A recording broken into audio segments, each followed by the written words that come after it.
వరంగల్ జిల్లా నర్సంపేట మున్సిపాలిటీలో ముసలం మొదలైంది. చైర్పర్సన్ గుంటి రజనీపై అవిశ్వాసానికి సిద్ధమవుతున్నారు కౌన్సిలర్లు. రజనీపై 14 మంది సొంత పార్టీ కౌన్సిలర్స్ అవిశ్వాసం ప్రవేశపెట్టబోతున్నారు. 18 మంది బీఆర్ఎస్ కౌన్సిలర్స్ లో 14 మంది తిరుగుబావుట ఎగురవేశారు. ఈ అవిశ్వాసానికి కాంగ్రెస్ పార్టీకి చెందిన 6 కౌన్సిలర్లు దూరంగా ఉంటున్నారు.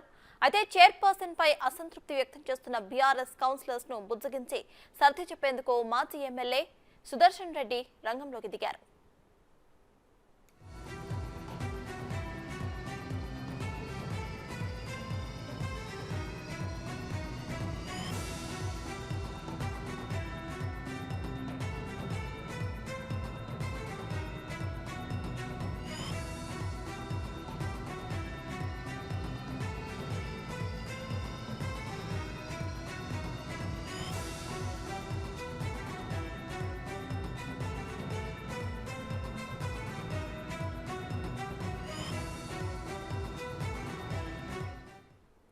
చైర్పర్సన్ గుంటి రజనీపై ప్రవేశపెట్టిన అవిశ్వాస తీర్మానానికి సంబంధించిన పూర్తి డీటెయిల్స్ మా ప్రతినిధి వేణు అందిస్తారు.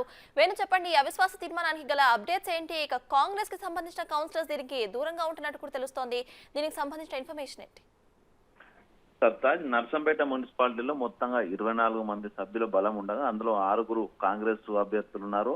మిగతా 18 మంది బీఆర్ఎస్ సంబంధించినటువంటి కౌన్సిల్ ఉన్నారు. అయితే గత సంవత్సరం నుంచి బీఆర్ఎస్ మున్సిపల్ చైర్పర్సన్ అయినటువంటి గుంటి రజనీపై కూడా తమకు తెలియకుండానే పనులు చేస్తున్నారు, అవినీతికి పాల్పడుతున్నారంటూ కూడా గతంలోనే అవిశ్వాసం పెడతామంటూ బెదిరింపులకు కూడా కూర్చోరు. కానీ ప్రభుత్వం మారిన తర్వాతనైనా తన బుద్ధి మార్చుకోవాలంటూ పదే పదే చెప్పినప్పుడు వినకపోవడంతో జనవరి 11వ తేదీన కలెక్టర్ కార్యాలయం లోపల అవిశ్వాస తీర్మానానికి నోటీస్ కూడా అందించారు. కానీ ఇప్పటి వరకు కూడా కలెక్టర్ కార్యాలయం నుంచి అవిశ్వాసం సంబంధించి ఎటువంటి ముందడుగు పడకపోవడంతో ఈ రోజున మూకుమ్మడిగా రాజీనామాలు చేయడానికి 14 మంది బీఆర్ఎస్ కౌన్సిలర్లు సిద్ధమయ్యారు.